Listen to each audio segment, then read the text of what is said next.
to start this podcast off with a powerful quote. Live free or die. Death is not the worst of evils. It was said by an American general before heading into war with Canada. A war which the Americans would lose. But the motto was a winner, and it stuck. The state of New Hampshire even put it on their license plate. I had my year of living free once, half a lifetime ago in Whistler, and there would be death too in that memorable year. I had taken time off university and decided to become a ski bum. No exams, kids, mortgage payments, none of that to worry about. No climbing some corporate ladder to pay the futility bill. Not for me.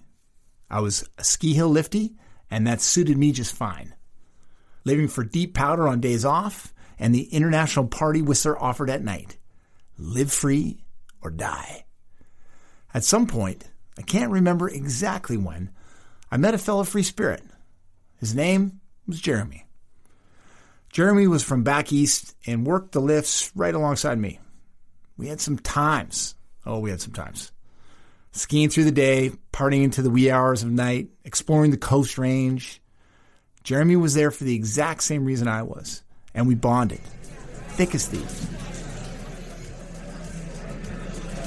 One Saturday night, I went out, like I did pretty much every Saturday night, to a place called Tommy Africa's. Yeah, I know. There's a bar called Tommy Africa's. It's still there. Look it up. I was making my way to the bar to get a drink when I spotted my mate, Jeremy. Felt like I hadn't seen him in a while. He was leaning against a post, beer in hand, and he had this look on his face. I'm going to call it serene, sort of peaceful, pleased look. Like he knew something I didn't. I yelled across the roar of the bar, "Hold tight, dude! I'm just going to get a beer!" And off I went. But when I came back, Jeremy was gone, which was odd. It was early, and it was Saturday night, but Jeremy had vanished. So I tripped the light fandango solo, and at the end of the night, I went home. Next day, which was Sunday, I went to work at the Hill, and a supervisor pulled me aside. He looked serious. "I hate being the one to tell you this, Mitch, but Jeremy died in a plane crash." "What?" "Yes, he was out in a small plane and they experienced engine failure. There were no survivors." "When?" I said. "Friday morning." But that was impossible. I'd seen Jeremy Saturday night, the night before, at the bar.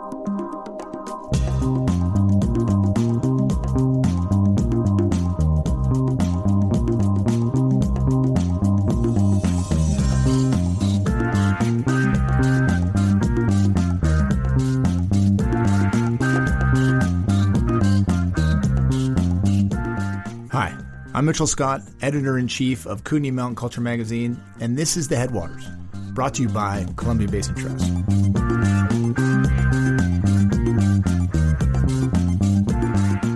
So I'm not going to try and explain this podcast, because it's about the unexplained, the paranormal, the things we don't fully understand.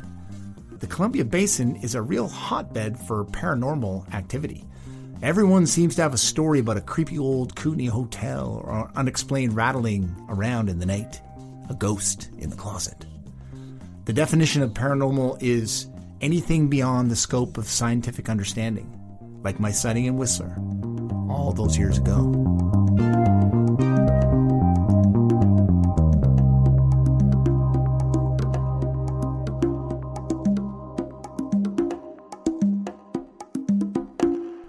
I don't really tell a lot of people about that Whistler encounter.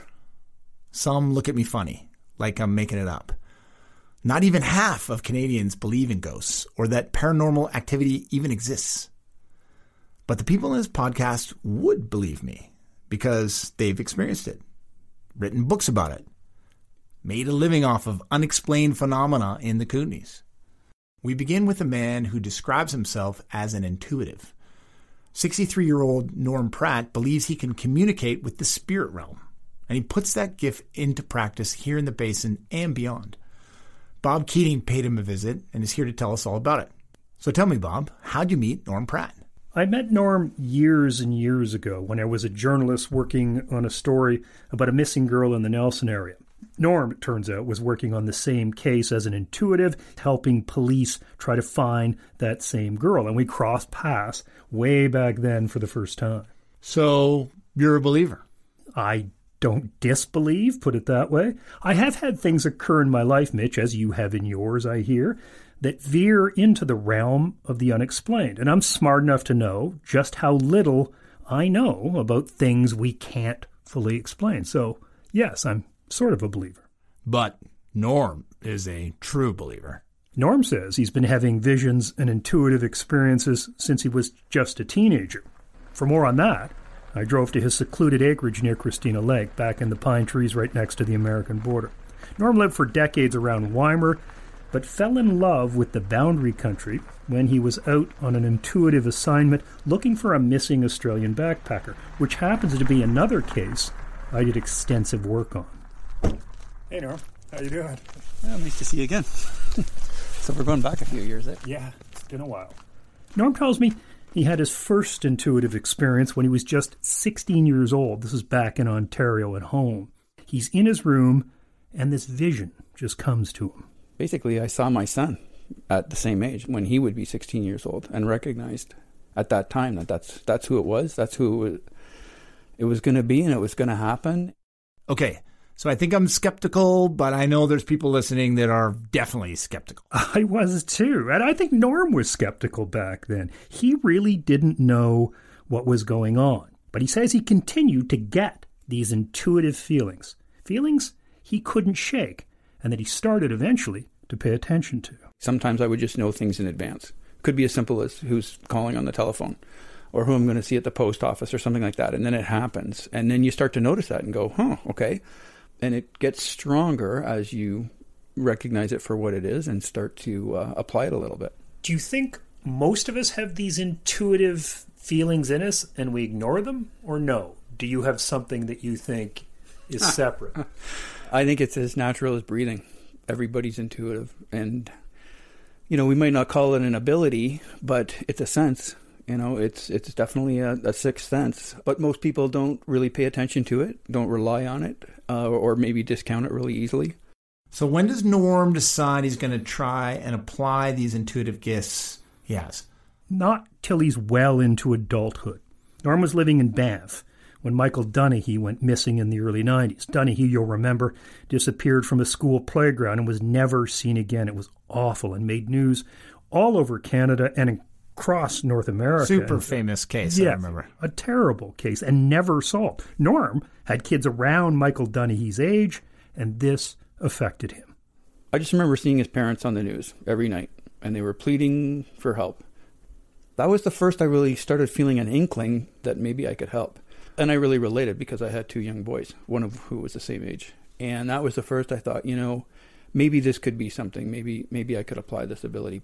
So how do you even begin that process, sharpening your intuitive skills? The way Norm began it was by taking up yoga and meditation, trying to clear his mind of the clutter of day-to-day life, and paying attention to those outside signs, voices as well, dreams even, noticing things most of us might just think of as nothing but coincidence.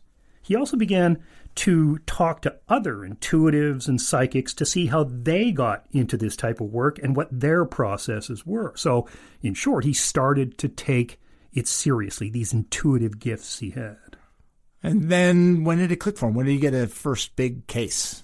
The first big one was the disappearance of a young woman from the Nelson area, 23-year-old Kimberly Sargent. She disappeared early one spring, almost 20 years ago. This was a huge file and involved police immediately.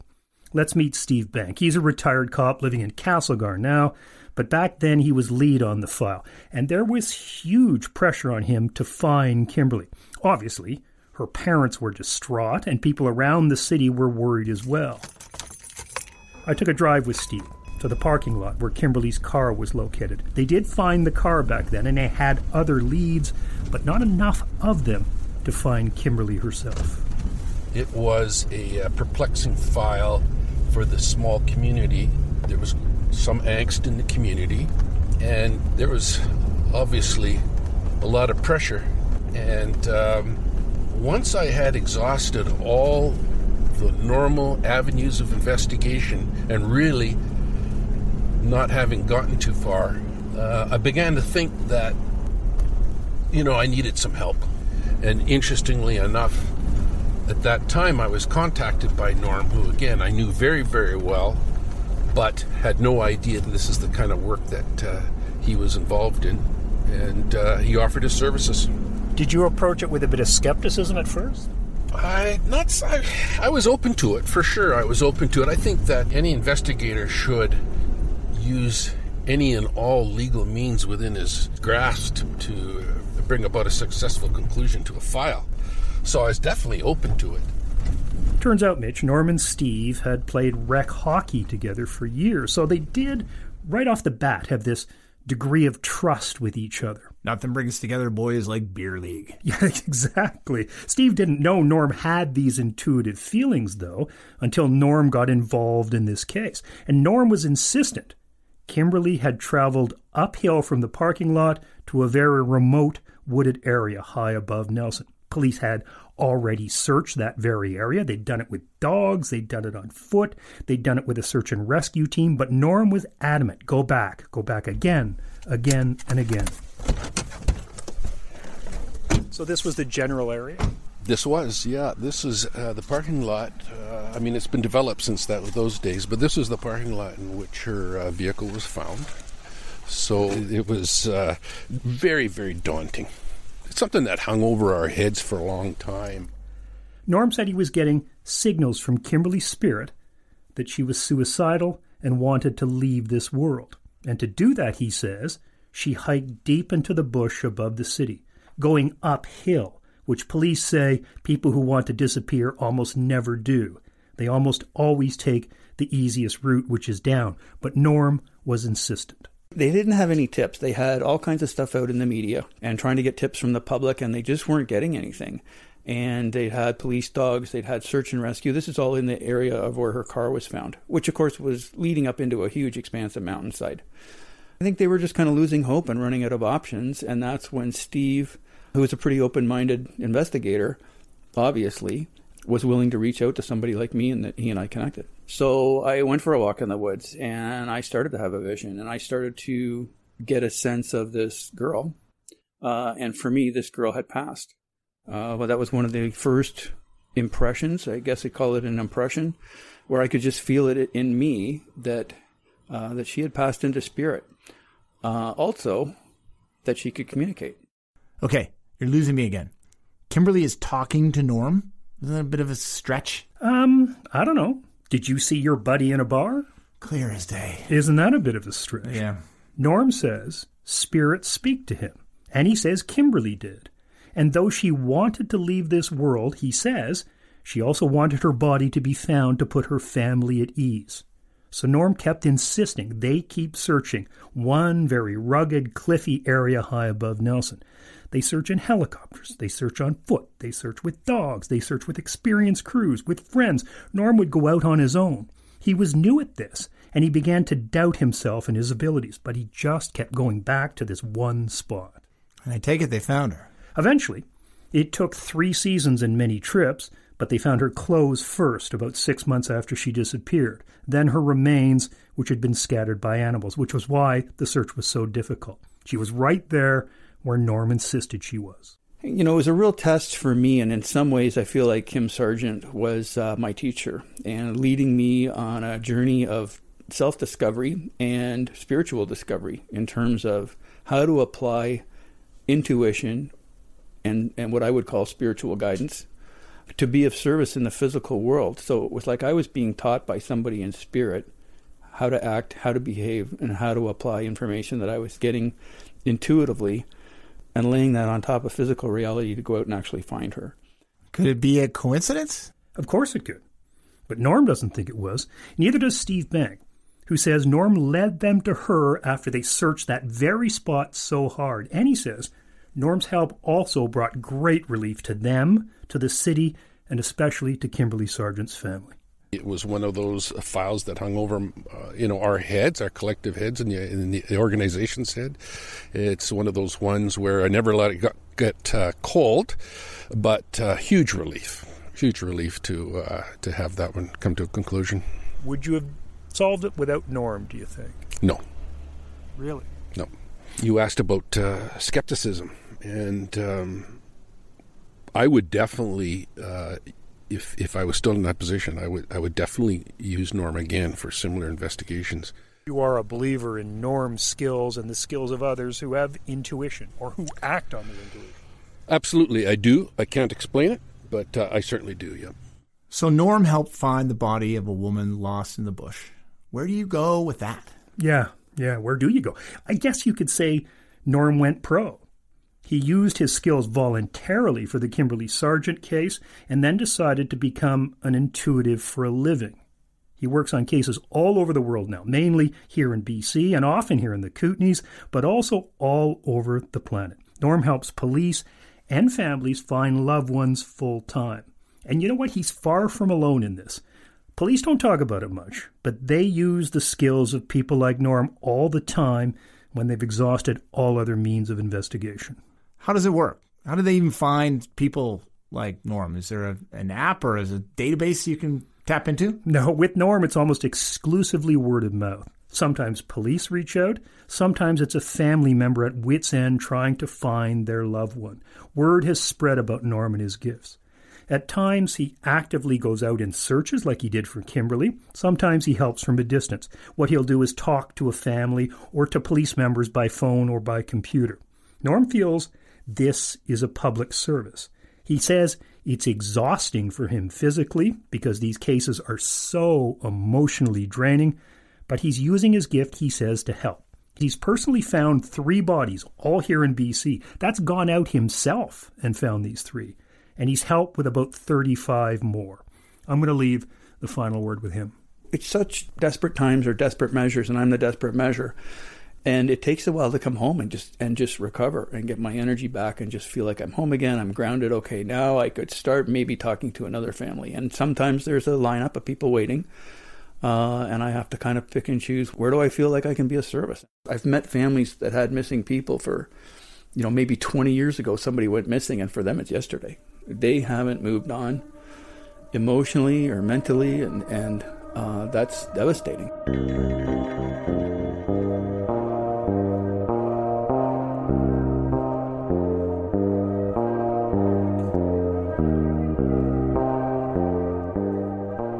Here's something I find quite interesting.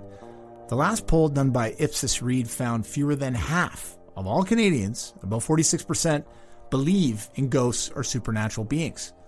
So we decided to pay a visit to the believers as they went on a walking tour of supposedly haunted buildings. We've got all kinds here in the Kootenays. The old jail in Cranbrook, a downtown office in Fernie, the courthouse in Revelstoke, all reportedly populated by spirits. So let's walk with them and our reporter, Lindsay Clegg. All right, everybody here for the Ghost Walk Tour. Please, come close, come close. Chris Holland corrals a couple dozen people around him at the Nelson Museum and Archives. It's just before Halloween. Go time for Holland, who runs the Nelson Paranormal League. Welcome to the Kootenays, the most haunted region in all of Canada. So I say. Today I would like to prove that to you. Holland has a habit of hyperbole, but his customers don't mind. They're here because they want to be creeped out. Expect it, even. We get what we like to call a paranormal soup in this area that brings so many unexplained events that we have no idea what it is, where it's coming from. So here we go, Ghost Walk 2022. Okay, so we're doing this. Well, I'm going to tell you, haunted buildings in the Kootenays. Check your theaters. Number 1, check your theater, do your history on your theaters. Check your hotels. Do studies on your hotels. Oh, if you have an old jail, if you have an old courthouse. You know what to avoid if you're looking for ghosts? Cemeteries.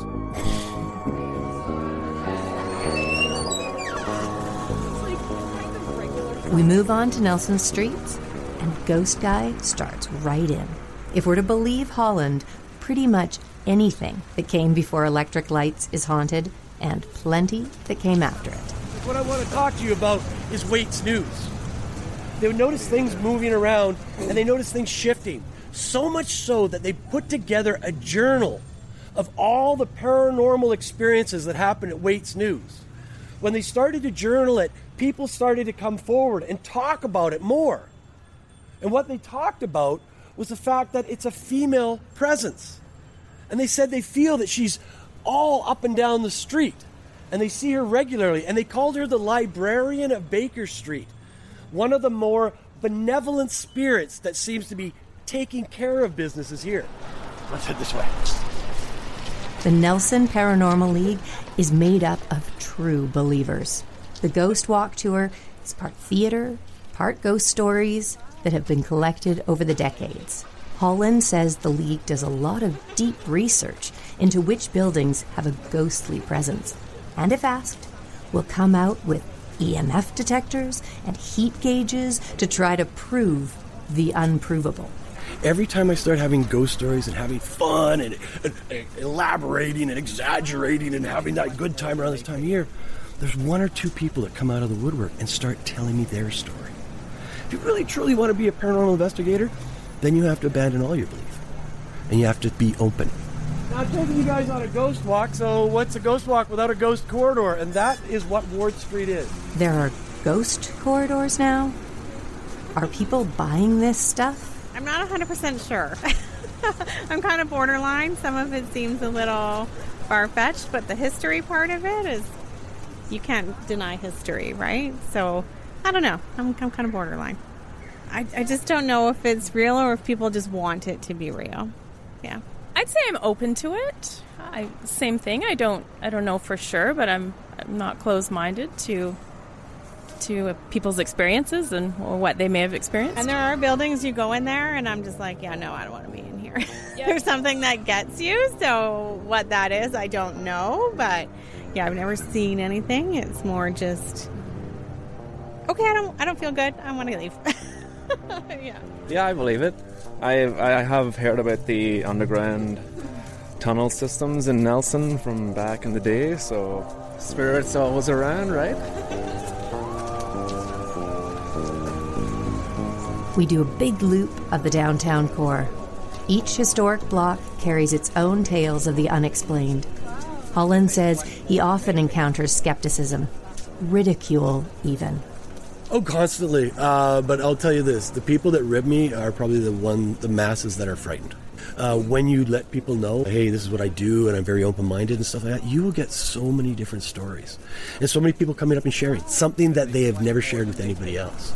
Now I say to this day, that sometimes when you're in the police station, you'll hear weird screams, gurgling and bubbling from the basement.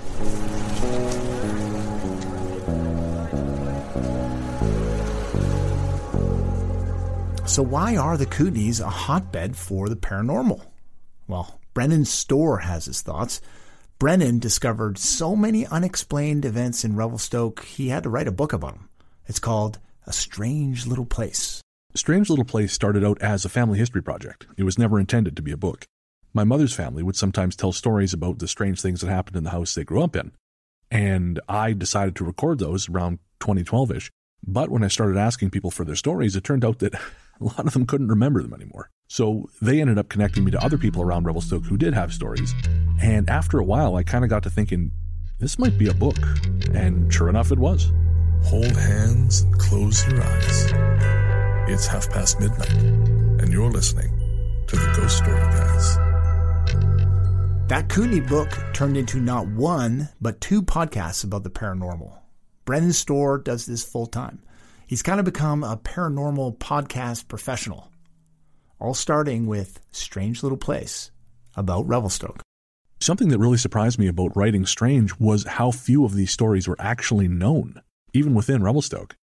I was told at one point that someone had tried to write a project like this, but they had shelved it, although I could never actually figure out who that was. So most of these stories, I would say probably 95% is the figure I use in the book, they were totally unknown. People just kept them to themselves. Ever since Strange came out, a lot of people have asked me, why do you think Revelstoke and by extension the Kootenays are so paranormal, paranormally active or whatever you want to call it? And I'm kind of a buzzkill because I like to say no one knows. And anyone who does tell you that they know is probably trying to sell you something, because the subject is fundamentally unknowable. All we can do is collect stories and trying to infer as much knowledge as we can. But yeah, I'm one of those people who, I love the subject, but I think it defies simple explanations. When I first started writing Strange, I was very much a non-believer. I was very much a rationalist. The world is what I see. And then I had a couple experiences of my own that really caused me to call into question my model of the world. And so now, 10 years on, would I call myself a believer? No, because I just don't think belief is necessary. I think there is enough evidence, both anecdotal and physical, to be able to say that there is something going on. Does it conform to what we believe about heaven and hell or goblins or whatever? Well, probably not. I think it's probably a lot more complex than that. But there is something going on. So am I a believer? No. But I'm a guy who knows well enough now to know that the world is a lot bigger than I thought it was.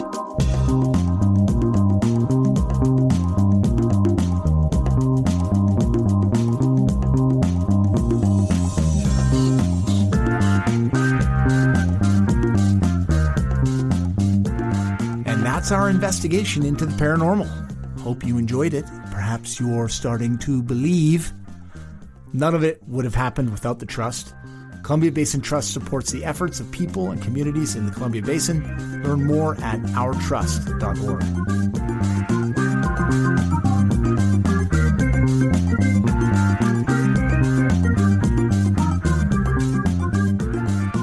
It also wouldn't happen without Bob Keating, who writes, produces, and edits the podcast.